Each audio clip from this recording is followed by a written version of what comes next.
trabajas con gente de todos los países, de todo tipo de lugares, con todo tipo de perfil, pero que hay una cosa importante que es la humanidad.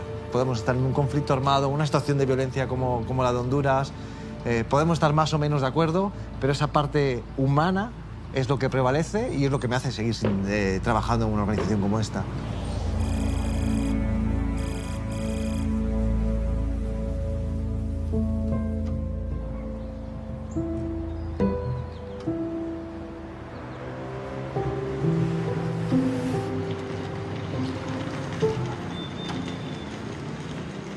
Attention please, this is the final call for Korean Air Flight 9.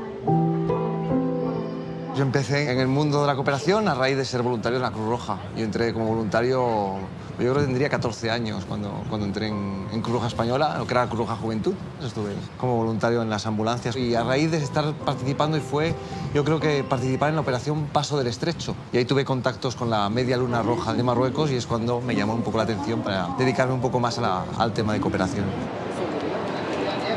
¿Ventana o pasillo prefieren? Ventana. Con 20 años me fue mi primera misión, que fue a la desmovilización de la guerrilla guatemalteca, la URNG. Imagínate que a una madre le dices con 20 años, adiós, me voy a Guatemala a desmovilizar a la guerrilla. Pues evidentemente pues no fue nada fácil. Fue muy complicado al principio que ellos entendieran que yo quería dedicarme a trabajar en el mundo humanitario. Finalmente se han dado cuenta, ¿no? Es decir, después de Guatemala irme con 22 años a Burundi y Ruanda, que en aquellos momentos era pues, justo después del genocidio, y fui desarrollando un poco mi acción en Cruz Roja Española en muchísimos países, desde los Grandes Lagos en África, a trabajar en el Congo, a las hambrunas de África Austral, en Malawi. Y posteriormente ya me interesó mucho más el trabajo a nivel de un organismo un poquito más fuerte dentro de la Cruz Roja o la parte un poquito más internacional. Y es cuando me interesa trabajar por el Comité Internacional.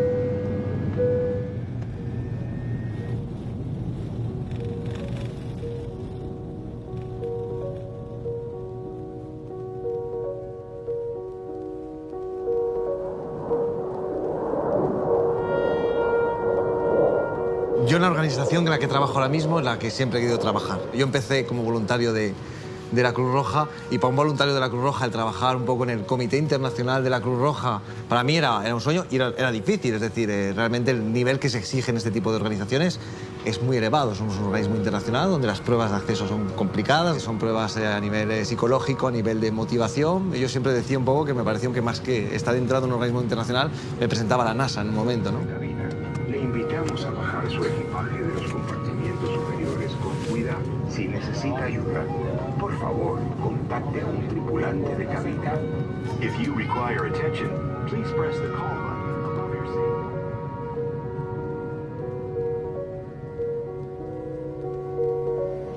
Señores pasajeros, bienvenidos a Tegucigalpa. Por favor, manténganse sentados hasta que el avión esté parado completamente. Yo he sufrido incidentes de seguridad en diferentes contextos, más o menos graves, algunos importantes. Encontrarme en situaciones a veces donde nos han disparado, hemos sido objetivo de grupos armados y con mucho miedo también, ¿no?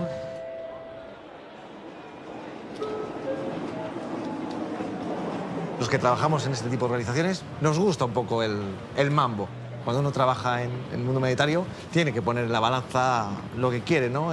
Para mí es importante poder dedicarme en esto en mi vida y poder aportar algo a la sociedad y a los países donde trabajo. Y en la contrabalanza pues está los riesgos de seguridad, los riesgos de enfermedad. No hay que olvidar que trabajamos principalmente en contextos de conflicto armado, ¿no? O situaciones de violencia que llevan su complicación. No puedes estar en familia, son contextos muy duros, condiciones de vida extremadamente complejas, con lo cual mucha gente finalmente no aguanta ese proceso. Y como digo yo, al final quedamos los que realmente estamos o tenemos una motivación humanitaria.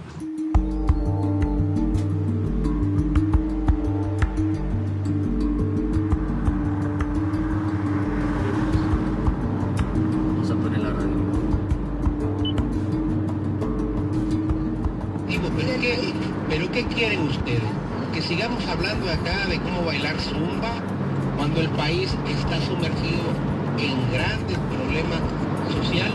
Ustedes nos llaman y nos dicen, mire, ya estamos cansados que ustedes nos digan la verdad, mejor díganos mentiras porque con las mentiras uno pasa más feliz. Pero esta es la realidad. Esto lo dice un informe del Banco Mundial. Ni Haití es el país más desigual de América Latina. Y es que fíjate que en Honduras la capacidad adquisitiva es mínima, entonces esto va disparando los niveles de desigualdad. Yo llego a Tegucigalpa, me encuentro en un país inmerso en una situación muy compleja, ¿no? Una violencia generada por pandillas, grupos armados, narcotráfico. Cuando se habla de las ciudades más violentas del mundo, tanto San Pedro Sula, aquí en Honduras, como Tegucigalpa aparecen dentro del mapa, con lo cual me encuentro pues, una ciudad y un país inmerso en muchas dificultades por cómo esta violencia está afectando a todos los niveles, ¿no?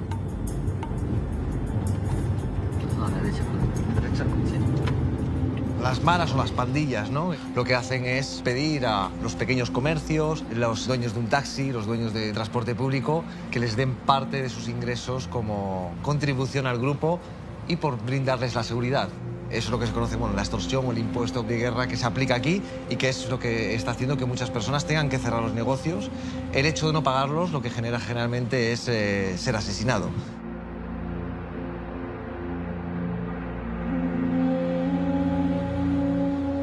La situación de violencia y criminalidad en Honduras sí es un problema. Lo dicen los datos objetivos que el Observatorio Nacional de la Violencia presenta, cuando hay en promedio 14 personas que pierden la vida diariamente, y eso hace que haya una violencia que la gente percibe como de alto impacto. Dentro de todos los problemas también está el acceso a las armas de fuego. Tenemos un problema en el país que permite la tenencia y la aportación de 5 armas de fuego a una persona y muchas veces sin un perfil psicológico.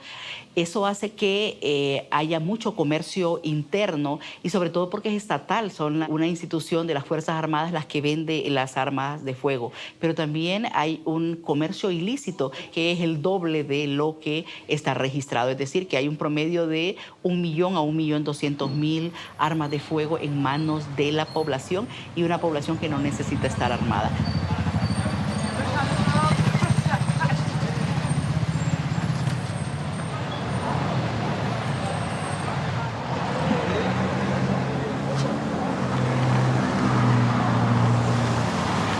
Estas armas se vuelve un trueque entre armas y droga. Del Suramérica viene la droga y de Norteamérica vienen las armas de fuego.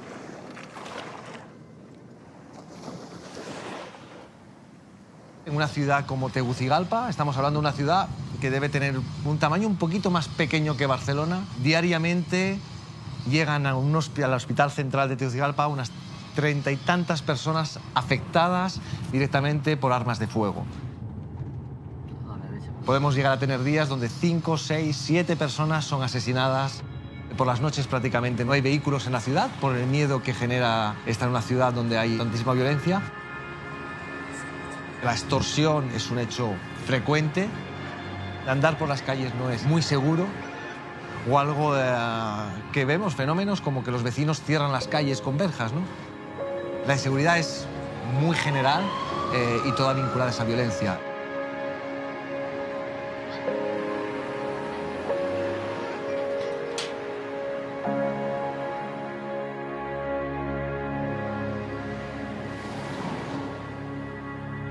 En Honduras, los organismos internacionales ayudan a desarrollar experiencias o a avanzar temas que es necesario que el país desarrolle. Por ejemplo, la Cruz Roja Internacional se ha desarrollado en evidenciar las armas de fuego como un principal problema en el país, y cuanto a estas heridas y este tipo de armas, pareciera que se está en un tema de una guerra internacional por la letalidad y la crueldad con que se están desarrollando estas muertes violentas.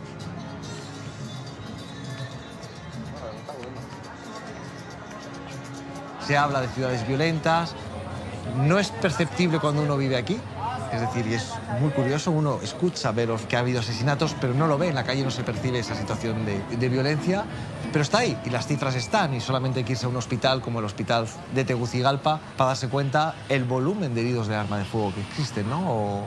O irse a los servicios médico-forenses para ver la cantidad de cadáveres, ¿no?, que aparecen.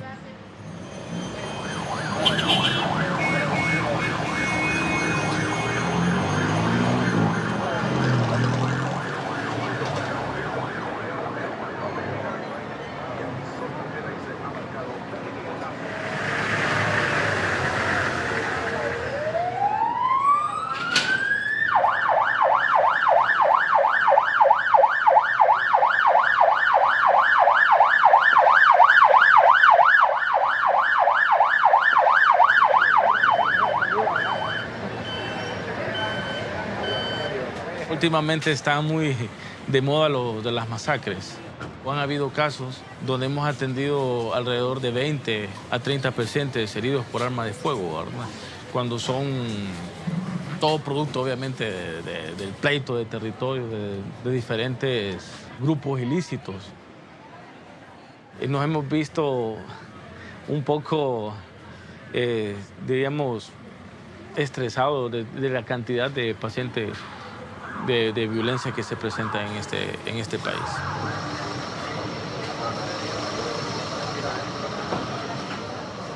¿Cómo está la cosa ahora? ¿Cuántos están recibiendo por semana heridos por arma de fuego?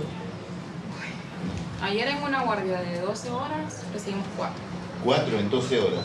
En 12 horas. Digo que por semana, 20 por semana. Solo de arma de fuego más o menos eso. ¿Pero qué tipo de arma? Son de alto calibre. Alto calibre. Y la situación es bien compleja en ese sentido porque nos toca trabajar con poco. Y con la violencia todavía más complicado. Sí, porque es que eso agota los recursos porque, por ejemplo, ayer hubo una masacre en un barrio, entonces los que llegan vivos igual consumen un montón de recursos porque son cirugías complejas a la larga. Ya desde menores de edad, desde los 13, 12 años, ya empiezan a estar en pandillas. En pandillas. Como lo decimos nosotros en Honduras. Y como es una pelea entre drogas, vienen a rematarlos aquí también. Vienen a rematarlos aquí al hospital, ya ha ocurrido.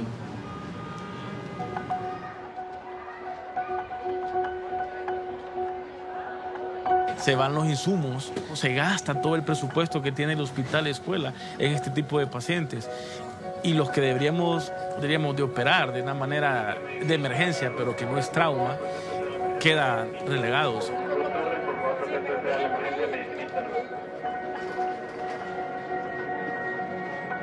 Aquí se atiende por orden de emergencia y la prioridad es salvar la vida. Y el paciente que viene por arma de fuego es un paciente grave y es el que tenemos que resolver primero.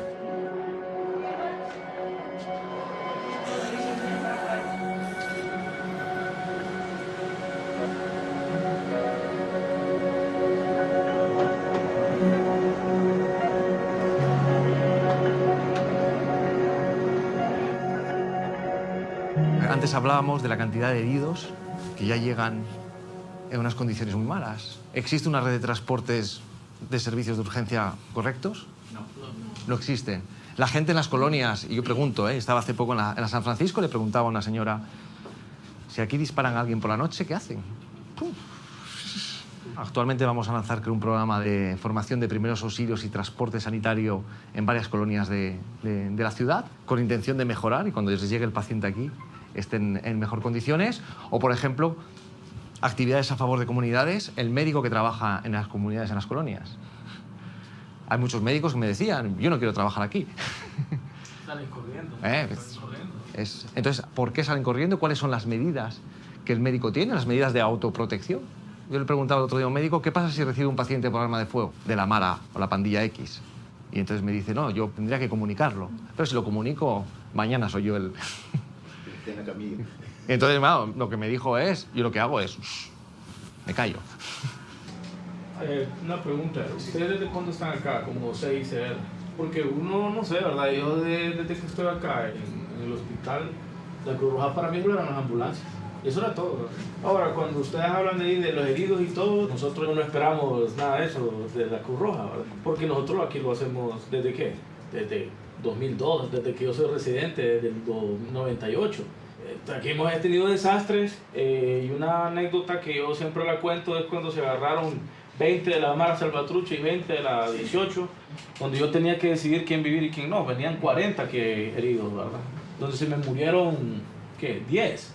No sé, tendría que venir la CICR para decirme yo lo que tengo que hacer cuando yo ya lo tengo hecho desde el 98. Lo que no tenemos tal vez nosotros es más cirujano, porque es lo que queremos, más cirujano. Porque yo recuerdo que en ese día, o sea, era un día de sábado que yo terminé operando hasta el domingo, hasta el lunes, perdón. La responsabilidad tampoco es de las instituciones internacionales. Nosotros sí que tenemos un trabajo para hacer y es parte del trabajo, comentamos, político que hacemos, lo que llamamos diplomacia humanitaria, que es recordar a las autoridades en todo momento las necesidades que tienen. Y eso es parte de mi función como jefe de misión y que lo hago. Si nosotros venimos al hospital escuela en el momento que el Hospital Escuela nos dice, oye, es que tenemos una situación complicada.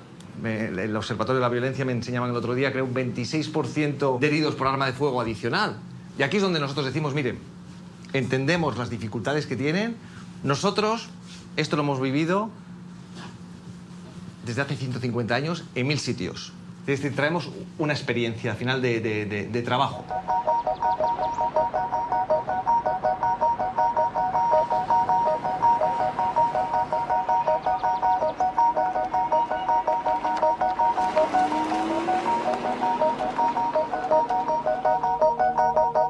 Lo nuevo que vamos a introducir es todo el tema del transporte de heridos por arma de fuego.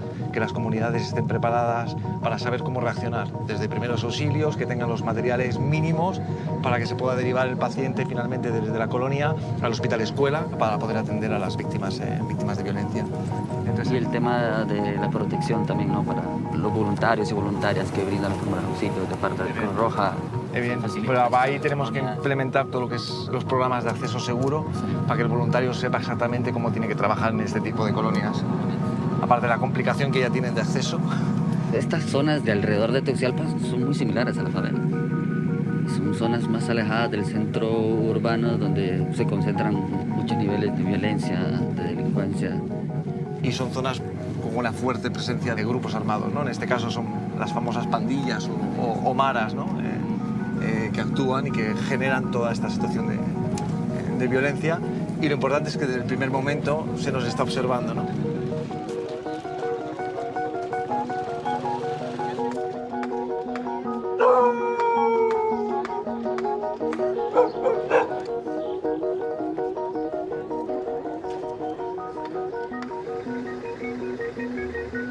Hay que pensar que la mayoría de la migración hacia Estados Unidos principalmente sigue siendo por motivos económicos.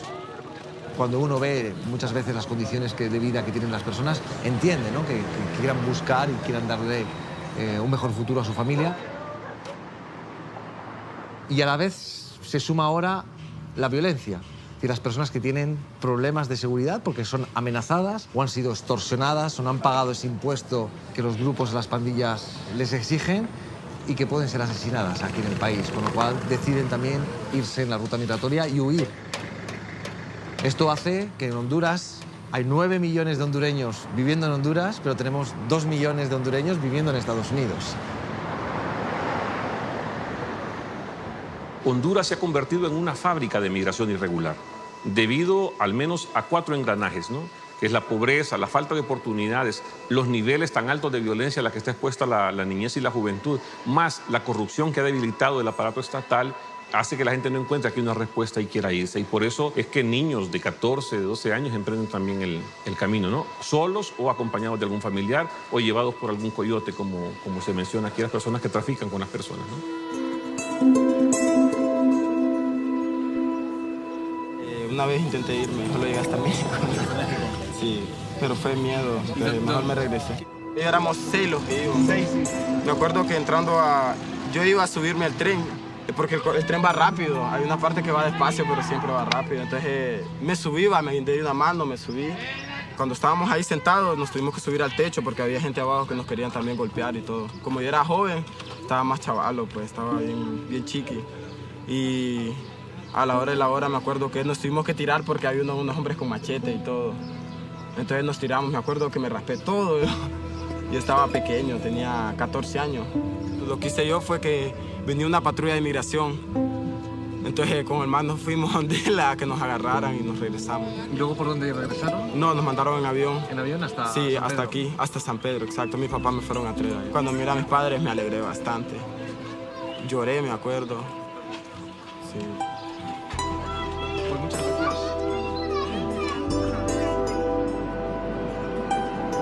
Hay que reconocer que muchos de los niños y las niñas que emigran no están buscando el sueño americano, están huyendo de la pesadilla hondureña, ¿no? Una pesadilla de pobreza, de violencia, de falta de oportunidades. Entonces, claro, cuando regresan, si les ofreces una oportunidad para estudiar, entonces se quedan. Si les ofreces una oportunidad para que aprendan una disciplina artística, una disciplina cultural, un oficio, se quedan. Y eso es lo que motiva a los chicos a quedarse, sentirse seguros y tener oportunidades. El joven cree que se va también es por problemas acá. Yo fui por necesidad, porque mi papá, mi familia no tenía un empleo y yo era el único que estaba de mi edad ya para poder irme. Entonces yo busqué la forma de irme. Y gracias a Dios ahora estoy mejor, pero sí pienso irme otra vez. ¿Sí? Por la falta de trabajo. Aun con todos los riesgos del camino. Me voy, porque es difícil, la verdad. Si uno no encuentra empleo, se muere de hambre. Entonces uno tiene que buscar la manera. Estamos criando una generación sobreexpuesta a la violencia y entonces eso está generando que la niñez pierda la esperanza. Y eso es terrible decirlo, que un niño, que un joven no tenga esperanza. Es terrible escuchar cuando vienen los niños aquí y dicen, es que yo aquí no voy a poder hacer nada. Mi papá murió cuando yo estaba joven, estaba cipotillo. Nunca lo conocí, solo lo conocí por foto. De ahí mi mamá se mudó para San Lorenzo Valle. Después se fue para Guatemala. Dejó otros hermanos pequeños míos abandonados. Yo tuve problemas con mi familia, pues, ¿me entiendes? Mi mamá me maltrataba, mi padrastro me maltrataba, me corrían de la casa. Y si yo andaba en malos pasos con las pandillas, porque ahora los cipotes a los 15, 12 años ya están metidos en la pandilla y han matado personas. Después salí a las calles, empecé a andar en drogas, empecé a andar con amigos que en realidad no eran buenos amigos porque solo droga le ofrecían, no le ofrecían un plato de comida. Las pandillas a los niños les ofrecen vender droga. Los cipotes ya andan con sus armas, ya andan tatuados, caminan pistolas, algunos caminan robando o matando gente, secuestrando. Bueno, en este país hay de todo. Si en este país no hubiera eso, este país fuera bonito para mí.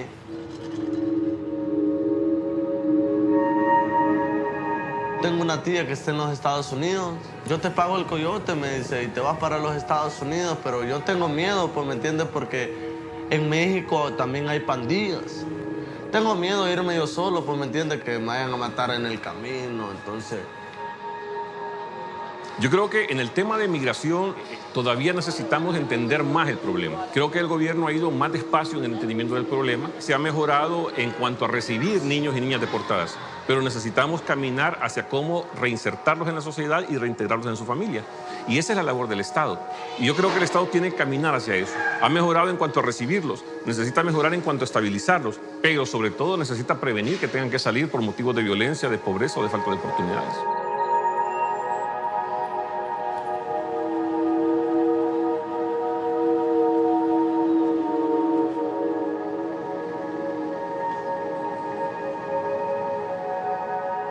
Por este punto fronterizo, a diario, de lunes a viernes, pasan aproximadamente entre 4, 5, 6 autobuses llenos de personas que vienen retornadas de los países, principalmente vienen desde México. Son unas 400, 500 personas a diario que pasan por este punto en ese proceso de retorno, ¿no? El viaje terminó en México y vuelven a entrar al país por aquí. Vienen de un viaje que es bastante largo, vienen de un viaje que puede durar entre 12, 14 y a veces más horas.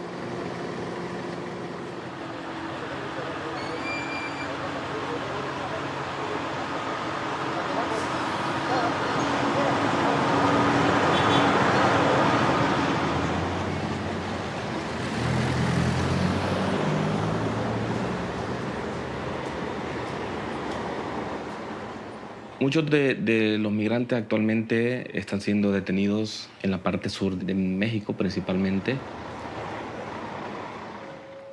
Cuando son repatriados los adultos, a finales del año pasado se abrió un nuevo centro de atención al migrante en el sector de Omoa, que queda al norte de Honduras. Y ahí son recibidos por las autoridades y de ahí pues, se les facilita también el transporte para llegar a sus comunidades. Aunque muchos de ellos seguro que van a retornar de nuevo a la ruta.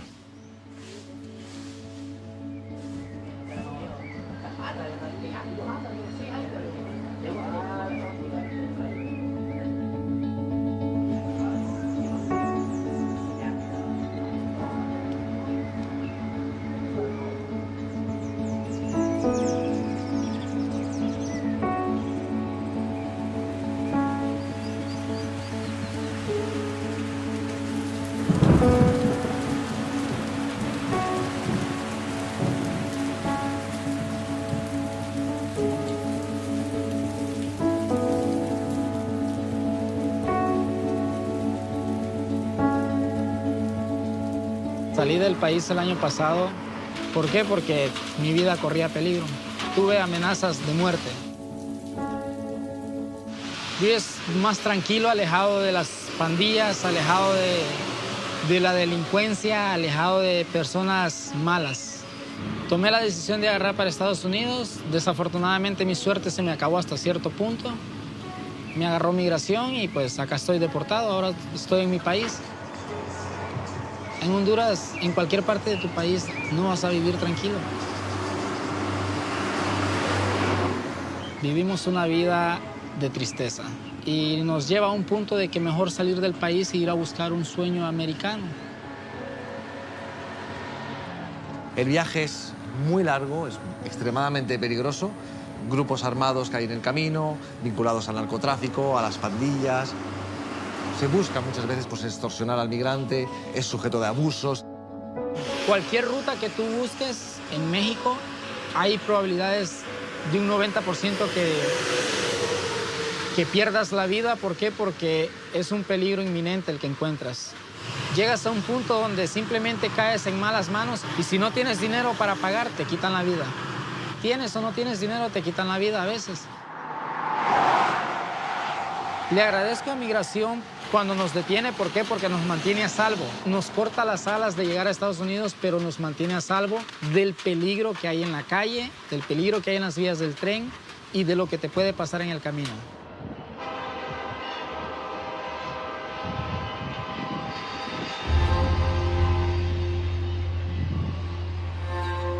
Viajar desde aquí hasta la frontera con Estados Unidos son muchísimos kilómetros, ¿no? Que muchas veces lo hacen subidos encima de un tren, ¿no?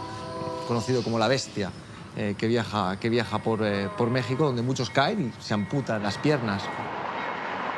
Las personas migrantes tratan de abordar estos trenes de carga, muchas veces afrontan accidentes al momento de abordar en las vías del tren, muchas veces son amputados o mutiladas sus extremidades. Esa es una de las consecuencias más graves del proceso migratorio, ¿no?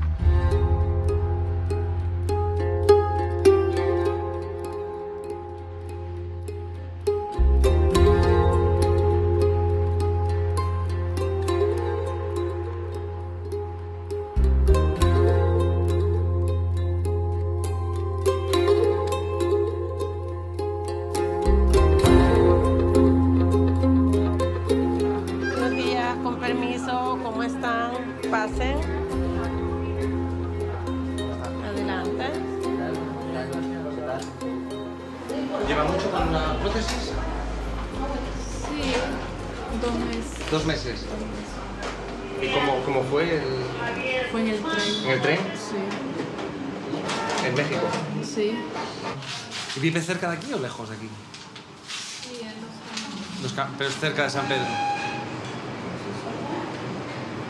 Creo que tú se siente con la prótesis. ¿Ya se está adaptando? Sí, ya me estoy adaptando ya. Sí.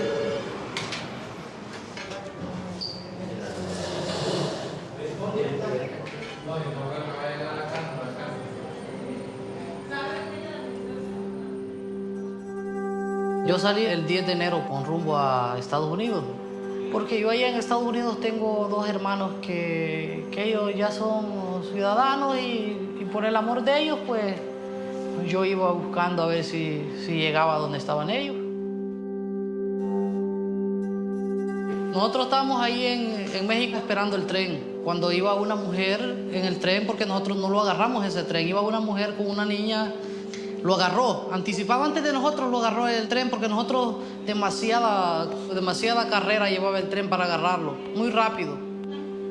Ya iba a matar a la niña con todo y la mamá, cuando yo expuse mi vida a salvar a la niña, porque era una niña de 4 años.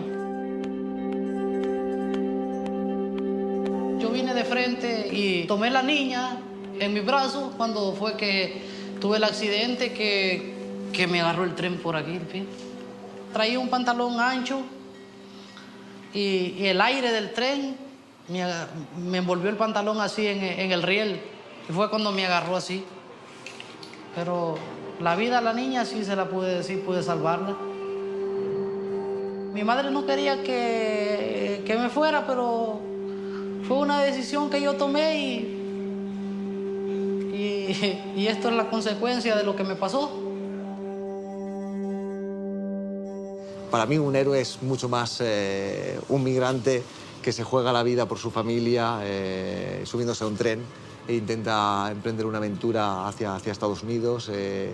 Para mí un héroe será mucho más un médico forense que está trabajando en unas condiciones extremadamente complejas para intentar identificar a una persona donde detrás hay una familia. Para mí sí que son esas historias, esos son los verdaderos héroes, ¿no? de mi trabajo y con los que trabajo todos los días.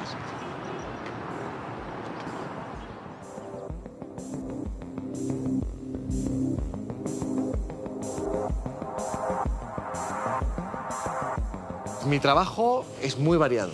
Mucho trabajo de lo que nosotros llamamos un poco la diplomacia humanitaria, ver a ministros, ver a autoridades del país, para un poquito trasladar cuáles son nuestras inquietudes, poder tener un diálogo a nivel muy franco, tanto con las autoridades de gobierno como las instituciones internacionales. Ese es mucho trabajo, yo digo, de traje y corbata, ¿no? Que cambia un poco con la visión que se tiene a veces del mundo humanitario, ¿no? Donde se nos ve igual con una camiseta poco sucia y trabajando, arreglando una escuela, y no, es mucho más que eso, ¿no? Aquí sí que toca ir a reunirse a niveles de gobierno, a todos los niveles, ¿no? Lo que requiere ir vestido con traje y corbata muchas veces.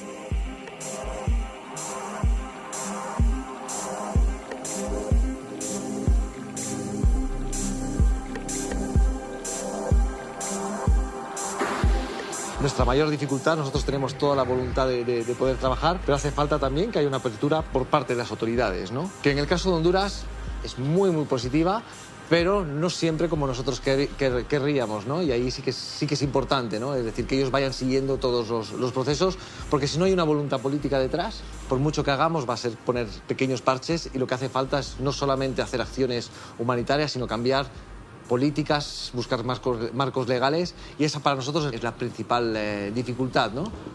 Nuestra preocupación principal está en la discriminación positiva. ¿Por qué el migrante que cuando llega a Honduras ya no es migrante, ya es un ciudadano más hondureño, tiene que tener una prioridad sobre un joven que ha tenido un accidente de tránsito? Definitivamente es una población sumamente vulnerable, ¿verdad? Que tenemos que apoyar. Tenemos este fondo, tenemos que ejecutarlo, para eso está. Lo importante es identificar esos proyectos que realmente van a beneficiar.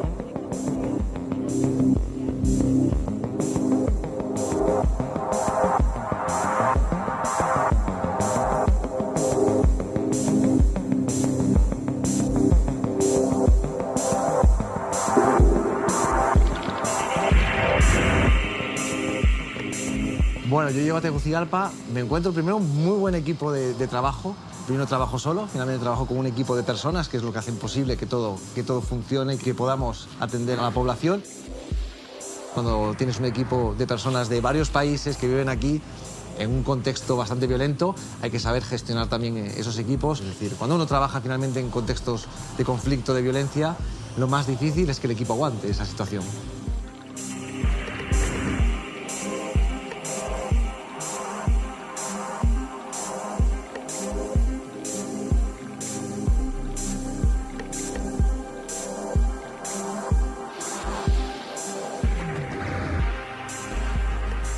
Yo decidí migrar hace un par de años fuera del país, cansado también por parte de esta violencia que nos afecta a las hondureñas y hondureños, ¿no? Fui asaltado un par de veces, la última vez me asaltaron a mano armada, saliendo específicamente de mi casa. Y llegó un punto que yo dije, no puedo más, necesito un descanso de este contexto. Esto fue uno de los motivos que a mí me llevó a querer emigrar y buscar oportunidades fuera del país, ¿no? Ahora he regresado porque se me presentó este reto profesional de poder integrar una institución como es Cruz Roja Internacional. Y dije, ok, vamos a dar una oportunidad más, ¿no? Vamos a regresar y vamos a regresar desde esta trinchera a ver qué podemos nosotros aportar.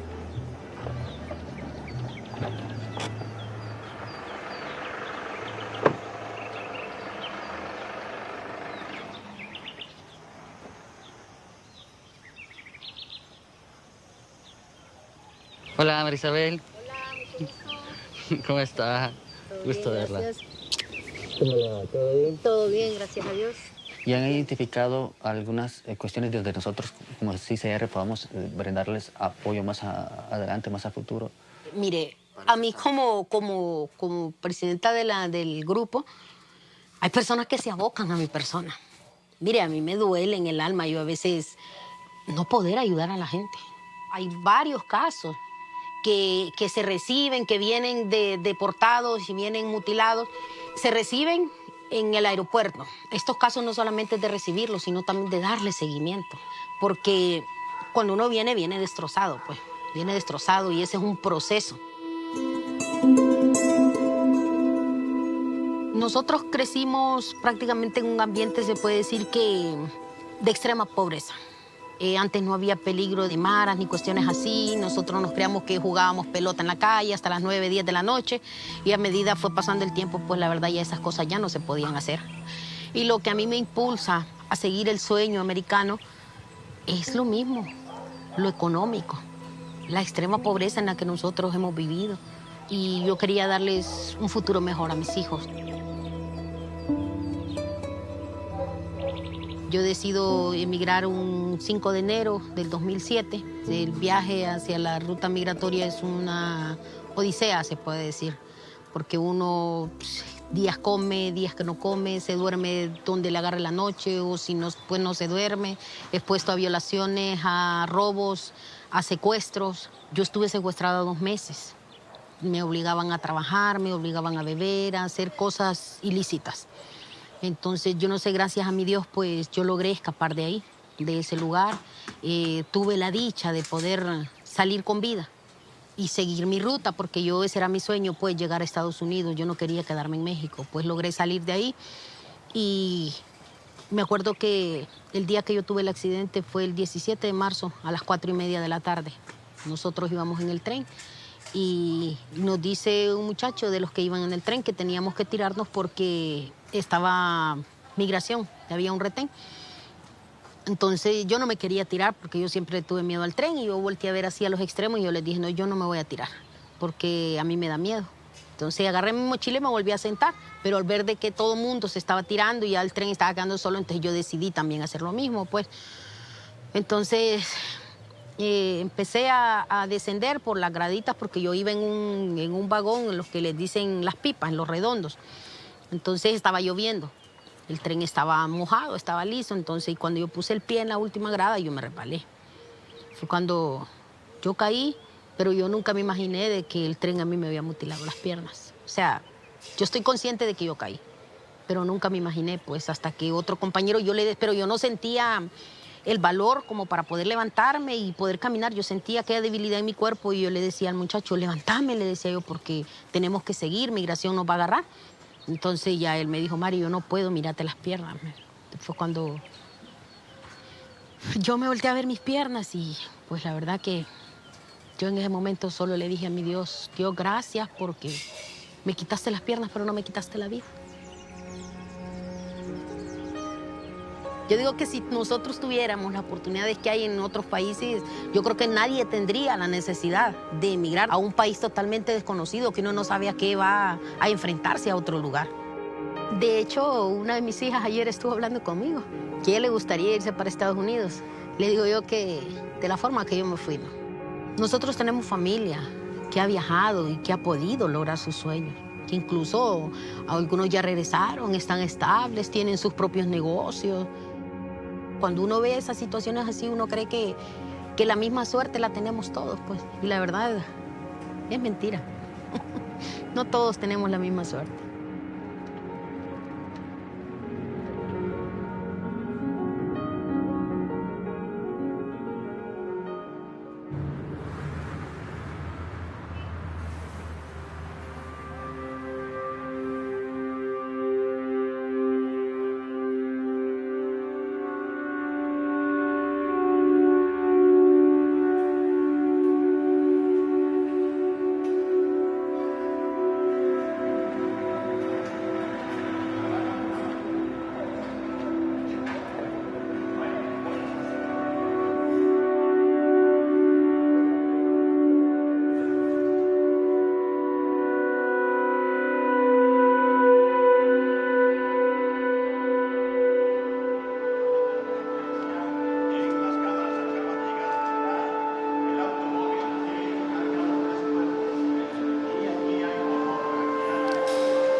Japón recientemente? Él estuvo viviendo 20 años en Estados Unidos, fue deportado 2 veces y ya pues él ya resistió de ir a Estados Unidos y mejor se quedó, decidió trabajar acá en Honduras. Pero ustedes saben que aquí en Honduras lo que menos hay pues son oportunidades de trabajo y a veces tienen que echar mano.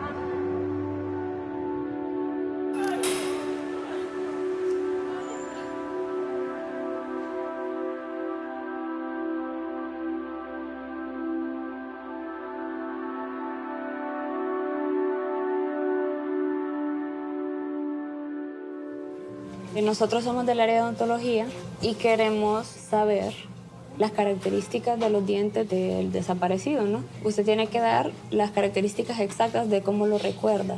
Se les pasa, me le reventó el diente. Se le reventó un diente. Y la característica que es más clara de él es la manchita que tiene acá. ¿Las manchas qué color son y en qué parte del cuerpo las tenía? Tiene acá, tiene acá, tiene acá y tiene en las piernas. ¿Él usaba o tenía tatuajes? No. Ninguno. Solo unas quemaduras tenía acá, que una vez niño se quemó las piernas. Nosotros vamos a ir a corroborar la información que usted nos dio aquí con la del cuerpo que tenemos para ver si las características que usted nos dio coinciden con el trabajo que hace el odontólogo en la sala de autopsia. El Comité Internacional de la Cruz Roja mira con mucha preocupación cuando vemos los miles de personas que mueren en la ruta migratoria. A partir de ahí empezamos a ver por qué un hondureño que se va por Guatemala sube a México y finalmente o un accidente o atacado por un grupo armado fallece en el camino. ¿Por qué no somos capaces de juntar la información forense con las familias que buscan? Y nos damos cuenta que hay un problema. Y es decir, cada uno utiliza un sistema diferente y nos damos cuenta que hay que empezar a tener un sistema de identificación a nivel forense que sea el mismo para todos y que haya una red común para poder identificar a las personas. Muchas veces los restos óseos que vienen a medicina forense son que han sido hallazgos incidentales, encontrados por gente de la misma comunidad, los reportan y los mandan para medicina forense para que se le pueda hacer un estudio antropológico y poder establecer el sexo, la edad y la probable causa de muerte.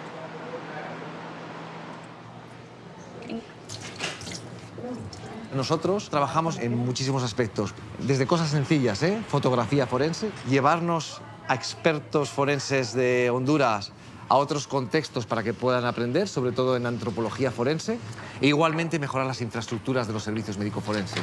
Yo siempre lo digo, hasta hace poco tiempo, en Honduras toda persona, por ser hondureña, tiene un registro de personas donde se le toma la huella dactilar, ¿no? Y finalmente, cuando aparecía un cadáver, no se tomaba muchas veces esa huella para vincularla con ese registro, ¿no? Actualmente ya se está haciendo y ha mejorado muchísimo, ¿no?, la identificación de los cadáveres, pero hacía falta que viniera finalmente un organismo que pudiera analizar el problema y sentar finalmente las diferentes estructuras del Estado para buscar la solución, ¿no?, que es lo que intentamos hacer.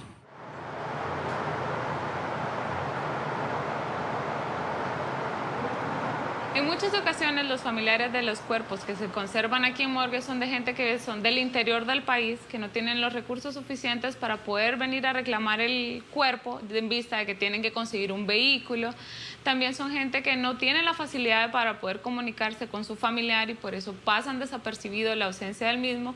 En vista de eso, medicina forense lo que hace es que inhuma estos cuerpos con un código respectivo para que posteriormente, si la familia viene en busca de ese familiar, pueda ser identificado.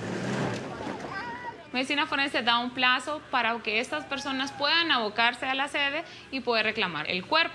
Al momento de hacer una inhumación se avisa con tiempo por medios de difusión, de radio, de televisión, que pueden tener al alcance de esas comunidades dentro del interior del país para que los familiares puedan llamar y hacer la consulta para ver si dentro de los cuerpos que van a ser inhumados se encuentran sus familiares. La Dirección General de Medicina Forense toma la decisión de hacer este entierro ya en un cementerio digno, un cementerio humanitario, gracias al apoyo de la Cruz Roja Internacional, de la Alcaldía Municipal, tanto como del Ministerio Público. Hoy se está realizando el entierro de 14 cuerpos, 9 de ellos en calidad de desconocidos, un recién nacido, un feto y 3 plenamente identificados, pero lastimosamente sus familiares no se acercaron a las oficinas forenses.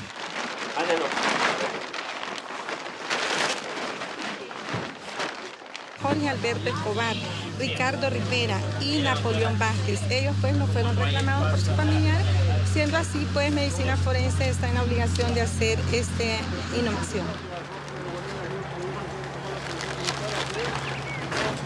Es realmente importante que la gestión de cadáveres no sea como se hacía antiguamente, ¿no? Donde todos los cuerpos iban a una fosa común. Aquí lo importante es que se puedan gestionar de una forma mucho más sencilla, lo que permitirá también que si los procesos de identificación de las personas llegan de una forma posterior, se pueda realizar de una forma mucho más cómoda. Incluso se puede observar que es un lugar más bonito que los se hacían antes, en un hoyo. Evidentemente tiene toda esta parte de dignidad, ¿no? Pero no olvidarnos también, creo que sobre todo va a facilitar es la gestión de los cadáveres, ¿no? Antes era muy complicado recuperar un cadáver después, tener que volver a abrir la fosa, con lo cual aquí se hace de una forma muchísimo más cómoda y sobre todo con muchísima más dignidad, ¿no? para el cuerpo. Gracias. A ustedes. ¿Se tiene proyectado construir más módulos? Estamos ya en proceso de trabajo para ampliar también esto a San Pedro Sula. Sin duda que también es un mal signo, Eduardo, que tengamos que ampliar, o ustedes que tengan que ampliar más módulos para un cementerio de este tipo, porque eso significa que los altos índices de violencia siguen dándose en el país. Bueno, no hay que olvidar que hay unos índices de violencia que son importantes y es lo que genera también, ¿no? Que haya un montón de personas sin identificar o cuerpos no reclamados, ¿no? Hay que seguir trabajando, evidentemente. La situación de violencia y el contexto de violencia no termina de un día para otro y vamos a seguir teniendo este tipo de casos, con lo cual, bueno, pues hay que hacerlo y hay que estar preparado para ello. Honduras está inmersa en violencia, eso no es desconocido para nadie. Miles de familias llegan a nuestra morgue a reclamar cadáveres, pero hay otro grupo importante que no lo reclama, se queda allí. Estaba yo pensando que esos cadáveres, ¿sabe por qué se quedaban allí? Porque nosotros no lo identificábamos. Ahora estamos mejorando la identificación, pero por ejemplo, a mí me preocupa ver que todavía hay un montón de cadáveres que ya están identificados, pero no son reclamados. Es decir, que hay una familia finalmente detrás que o no lo sabe, que el cadáver está o no lo quiere reclamar. ¿Esto por qué se da? Porque ahí sí que es preocupante ver que seguimos enterrando a personas con nombre y apellidos, pero sin saber dónde está la familia. ¿Pero qué nos pasó el otro día, Eduardo? Vino una madre a pedir a su hijo. Yo lo vi en la lista y lo vengo a reclamar. Y pues en medio de su tristeza, ella quería llevarse a su pueblo el cadáver del hijo. Pero mire qué satisfacción la de nosotros, decirle, señora, ¿sabe qué? Con mucho gusto se lo vamos a dar. Pero ya no estábamos con aquella en la mente que había que ir a abrir una fosa común y sacar un cuerpo y sacar otro, y Dios mío, sino que ya sabíamos en qué lugar estaba ubicado.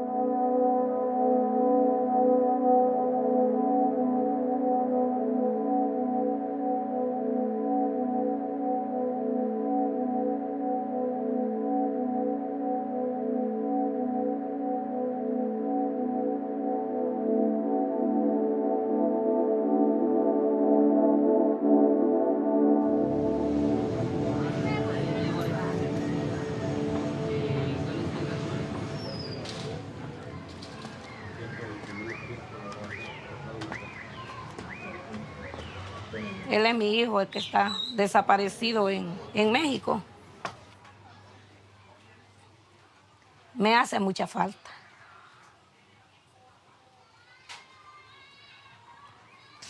Lo extraño. Uno extraña a sus hijos, sea como sea. Si uno tiene una tortilla, queda con frijoles, arrocito, pero cuando él se fue, ese plato de comida siempre yo lo ponía a un lado, esperando que él viniera.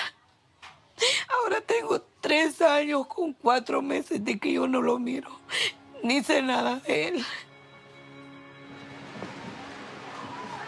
Él era motorista aquí, pero al ver tanta cosa que a los motoristas los estaban matando y los siguen matando por el impuesto de guerra, les pide dinero un día, otro día es para otra mara.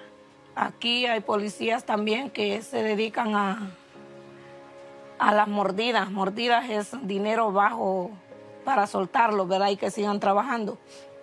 No se puede salir adelante en esa forma. Se trabaja solamente para las maras. Y él decidió irse para mejorar la condición de vida de él y de su mujer y de su hija. Si una persona se defiende de un marero, a esa persona la persiguen. Pero si un marero mata a otra persona, a ese marero no lo tocan. Antes yo me acuerdo que la gente salía a trabajar libremente, sin esa preocupación de que en el camino lo iban a asaltar. Pero ahora, como dicen muchas personas, uno sabe dónde nace, pero uno no sabe dónde va a morir. Y cuando yo era pequeña, yo nunca conocí nombres de maras, ni tampoco a una persona descuartizada. Y ahora todo eso se está viendo. Si lo que yo estoy viendo es cruel, ¿cómo va a ser más adelante? Y para esta juventud, para estos niños que están creciendo, digo yo que va a ser más difícil.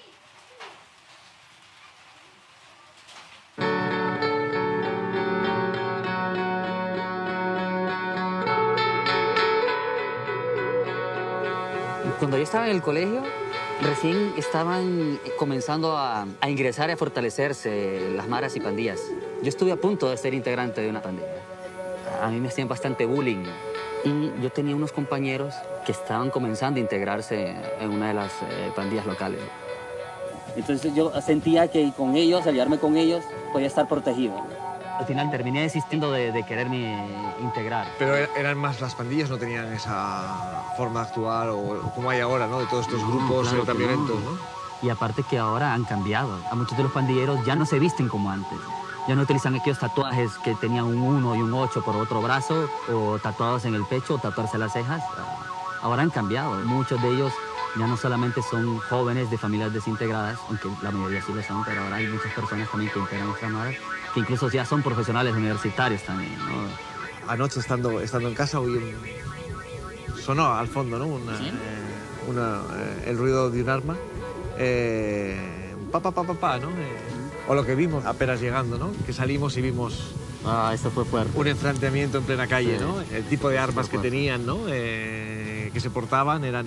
A mí me recuerda muchísimo, ¿no? A una situación de conflicto. Vaya bienvenida, ¿no? Sí, pero también me llamó la atención eso, ¿no? Porque hubo disparos, hubo gente corriendo, pero la gente no se movió, ¿no? La violencia se ha convertido en algo normal, ¿no? Y le preguntaba a las personas, digo, pero ¿no han visto que ha habido...? Sí, pero ya estamos acostumbrados, ¿no? Pasa todos los días. Y me decían, ¿es normal? Y decía, no es normal. Es decir, lo que es anormal es acostumbrarse a vivir una situación de violencia, ¿no?